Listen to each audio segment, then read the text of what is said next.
brother. Right on, man. Yeah.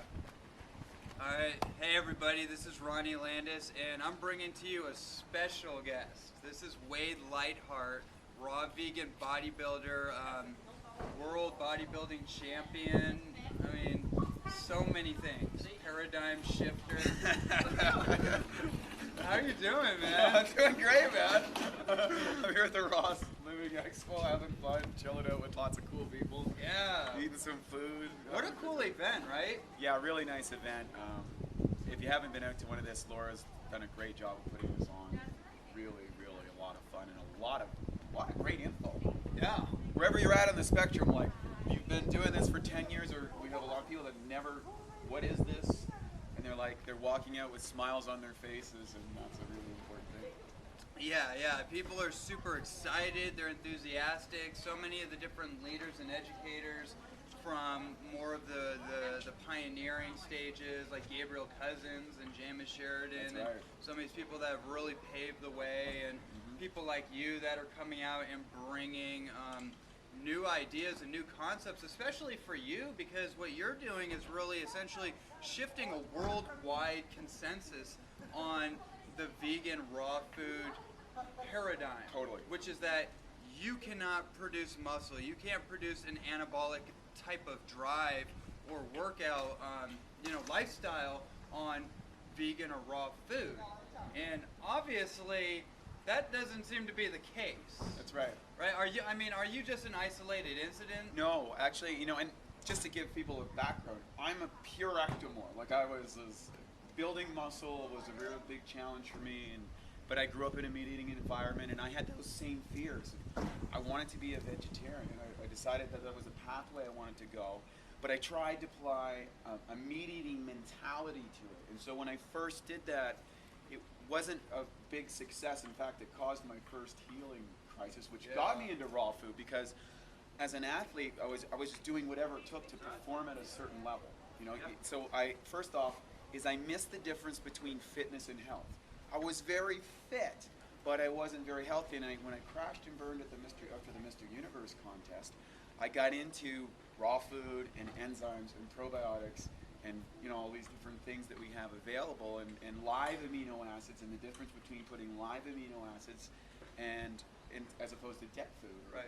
Processed food, and so that was a journey, and there wasn't anybody doing it. And I had all these fears that I was going to dry up and blow away, and I remember experimenting for 2 weeks, and then I went a month, and then I went 2 months, and after 2 months I didn't go back because I felt different. I felt more vibrant. Now, that's not to say I didn't have some challenges, because there wasn't a lot of people doing it. Right. And we learned a lot along the way, and we started to work with tens of thousands of people all around the world. So I started educating people about what I had learned, and then it spread, and then it's going to this country and that country and all around. And then there's more and more people moving it. And now it's been 10 years, and I'm starting to see, I go online and I can see, hey, there's this guy that's a vegetarian, this guy's a raw, and this. So it's what was totally insane 10 years ago. Now it's popping up all around, little tiny pockets, because people are realizing, well, the technology exists now to completely build any physique that you want and be healthy from the inside out. I'm in my 40s. Wow. Okay? I got no joint pains, no aches, no pains, no acidic waste body. I don't have. I get up. I don't sleep like I used to. Like I only eat about 6 hours a day, and I'm fully recovered. And my training at 40 years old now is as hardcore in the last 6 months that it has been since I was competing back in the day, in my pre-retirement years. So. That is so amazing. Like, okay, you got the one aspect is the fitness aspect, and that's what most people would focus on, and you're an amazing testament to that. But I also would look at like the longevity of it, because we look at people like Arnold Schwarzenegger, who is really like the pinnacle. I mean, unbelievable example of fitness and just so many things. But then, it was like kind of like a Faustian bargain.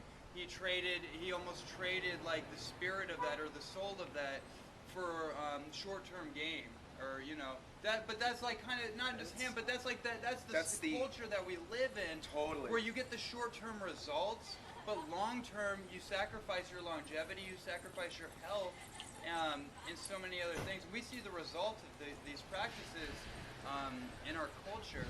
And in the athletic culture. In the yeah, I come from an athletic background my whole life, and I see it. And I mean, it's like it's the Gatorade reality, and just what's being taught is not meet up with what we know now. Well, here's the thing: today's athlete is bigger, faster, stronger, better coached, better trained, better everything than ever before. And guess what? They break down far more frequently than ever before. Today's athletic career. Your average athlete goes through multiple surgeries. Yes. Okay, and we're talking. People say, well, you know, you look at NFL, and one of the big things that I studied, and let's get into protein synthesis, because what makes the difference between me having muscles or me not having muscles is my ability to recover from intense workouts, put on tissue, and synthesize protein into the body. And people are always asking plant-based guys, where do you get your protein? And it's not what you consume, it's what you absorb. And also the cost of what you're eating is protein metabolic. And so today's athlete is eating dead proteins, cooked proteins, all these different things that are common practices because they will get you to a certain stage. You have to recognize that. But they're also using these other things, and they're cutting their careers, and they're cutting their ceiling off. Yeah. Because you look at there's no running back that's able to maintain recovery past the age of 28 years old. But they all taper off because they're so powerful, they're so big, and the margin of error so that they lose that 2 or 3%. So small, They get some surgeries, they're getting done, and you know, career's over. Career's over. Worse than that, life could be over. Well, if you look at the athletes today and after their careers, yes, it's a mess. It's a mess. And you know, the drive for excellence in an athlete you can't change. And for me, it was a big shift. Right. Yeah. You know, it was in me. For every athlete out there, I know what you feel. You're gonna just go and whatever it takes and pay the price. No matter and what, do it. you're gonna even if you have to sacrifice a lot of the end result, you're the drive for excellence, for perfection. Yeah. It's like you're gonna just do it. Exactly. And so I get that.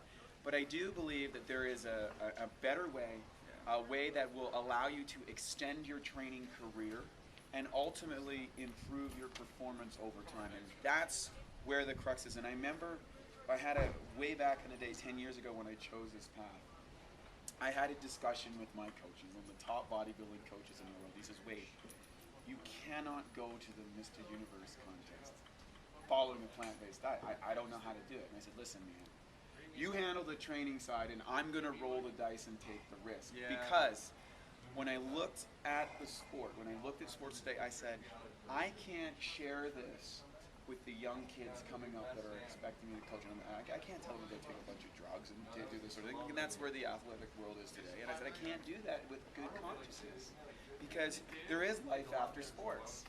There is a price. We don't know that when we're in the sport.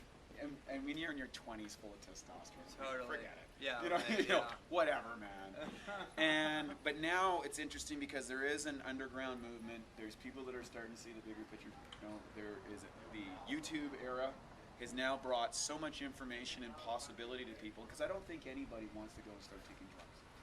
No. I don't think anybody gets up and starts a sport and says, yeah, I can't wait to take some drugs, or I can't wait to blow my knees out. I can't wait to have back. Nobody really is like that. Yeah. But it just kind of becomes an accepted part of the culture and go, well, I don't know anything other option. I got to pay the price because I want to be on the podium. Right. And so, but that's changing, and that's what we're out here to do. We're to be a force of education. We always teach the philosophy first, and then what are the things that are going to support that philosophy to help you become bigger, faster, stronger in your own way. Yeah. And healthier. And healthier. Bigger, faster, stronger, and healthier. Because isn't that what we aspire to? Doesn't it make sense? I think so. If you have two athletes, exactly the same, total genetics, they've trained the same, they've done everything. One of them, though, is following a super healthy, nutritious, supportive diet, and one's just eating whatever. Who do you think is going to last longer? Yeah. The guy that's doing the things that are healthier. And I think now the technology exists to make that shift. Absolutely, and one thing that just came to mind as you mentioned, it's kind of like the tale of the tortoise and the rabbit. Yes. That when, I know for me too, I had to go through a healing crisis, and through my basketball training, I did start to slim down, and I did even my body. I went through intense bodybuilding workout to try to build it back, and it got more catabolic, right? That's right. So, but I didn't know at the time. This was just my body trying to reformat itself. That's right. And try to get back to a place where it could gain longevity, and it just had to go through this metamorphosis. So it's like, yeah, in the beginning, all the meat, all the whatever stuff that people are doing, it can produce short-term, like, initial strides, right? But if you just stick with it, and you stick with the plant-based, like, really common sense approach, which is what you're talking about, you may have to go through that little bit of detox process, but once you get over that, you are now on an extended program. I mean, I know people in their 40s who literally, you have two sets of people. You have people that have been athletes all their life. Maybe they had some really severe injury, and they're healing themselves and going back to the Olympics. That's happening. Yep. And then you have people in 37, 40, like Tim Van Orden, for example, never played sports in his life, and he got on raw food, and then now he's just like, he has a whole new body, and he's like, well, geez, I'm just going to go use it, and became like an ultra runner. It's totally amazing. Yeah, the human body is the most amazing mechanism out there, and all the science in the world is not able to make a blade of grass.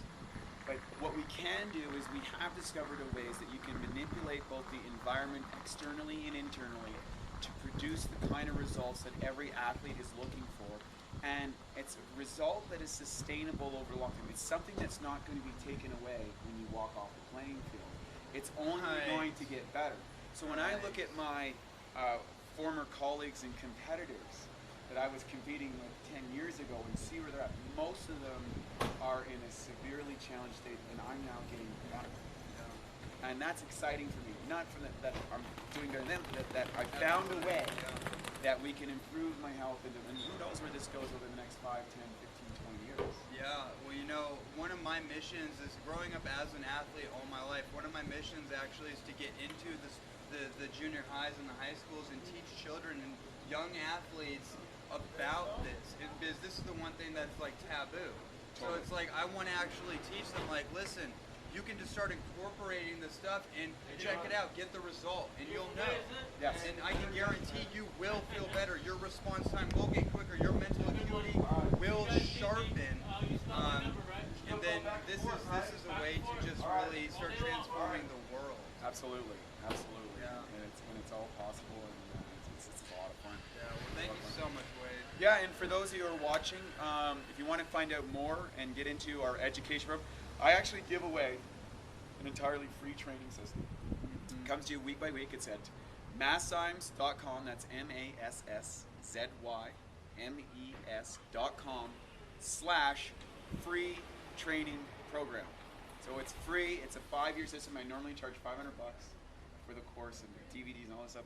We're going to send it to you for free. Just go to the link, massymes.com/free training, or if you can't find it for some reason, look up Wade Lightheart, email me, whatever, we'll send it to you. Yeah. And start teaching you the things that we learned to help you get where you want to go in your training and lifestyle. And yes, you can do it.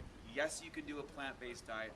Yes, you can actually improve your performance as well as your health at the same time. So why not give it a try? Yeah, well, you just inspired me to take myself to the next level. Yeah, brother. Thanks, man. Thanks, man. I love it. Yeah, well, you guys got that information. Check out Wade. Be a flexitarian. Be a flexitarian. The real flexitarian. The real flexitarian. Yeah, right. All right, well, you guys, this has been an exciting conversation. And then check out Wade Lightheart, and I'll catch you guys next time. All right, take care.